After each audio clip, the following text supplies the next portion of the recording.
Published 2014 EDT, 31 October 2017. Updated 2049 EDT, 31 October 2017. A Westminster staffer last night claimed she was ually assaulted by an MP, but that Parliament failed to act after she reported it.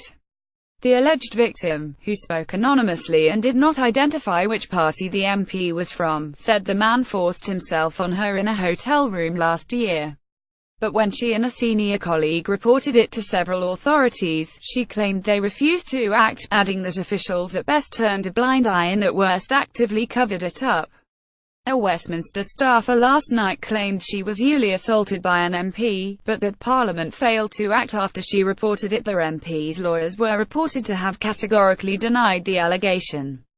The woman, who works for another MP, said she spoke out because she felt Theresa May's proposals for dealing with ually harassment allegations in Parliament were inadequate. She said the MP asked to talk to her in his hotel room during a work trip to Europe with colleagues. She said she thought nothing of the request as the pair had a professional relationship. But she told ITV he was quite insistent on me sitting on the bed, to the point where he pushed me on the bed and held me by the shoulders and tried to kiss me. I made it very clear that was not what I wanted, but he was insistent, and pushed me back onto the bed, and kind of held me there. The shock soon turned into fear. I realized I was in quite a vulnerable situation, with someone a lot bigger and stronger than me. On his third attempt to kiss her, she fought him off and ran from the room, she said. She reported the incident to the police, the Parliamentary Standards Commissioner, House of Commons authorities and the MP's party. But she claimed none of those took her complaint seriously except the police, who could not investigate because it took place in another country. She said she was told it was not within the remit of the Parliamentary Standards Commissioner because she was employed directly by an MP rather than the Commons. In a letter this year, Catherine Hudson, the Standards Commissioner, said she had concerns about the scope of existing procedures for dealing with allegations but was unable to act in this case. Can only be investigated over their public life and not their purely private and personal lives, rules state. In a letter this year, Catherine Hudson, the Standards Commissioner, said she had concerns about the scope of existing procedures for dealing with allegations but was unable to act in this case. Staff employed by the Commons are governed by an anti-harassment respect policy, but it does not apply for staff employed directly by MPs. The alleged victim said her colleague tried to set up a meeting with officials to discuss the policy, but said it was cancelled several times. She told The Guardian, "I was so shocked that they basically didn't want to know.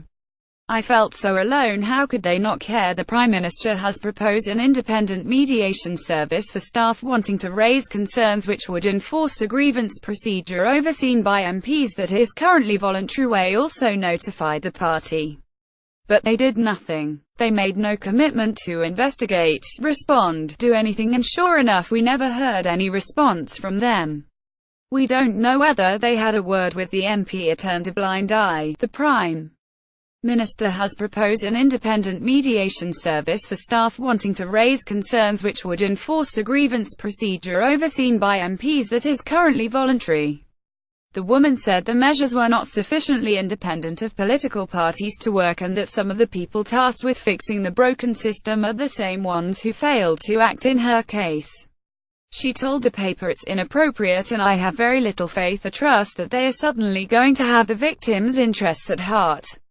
It is all about self-protection. A spokesman for the Standards Commissioner said she takes all such allegations seriously but has no power to act as it is not within her remit.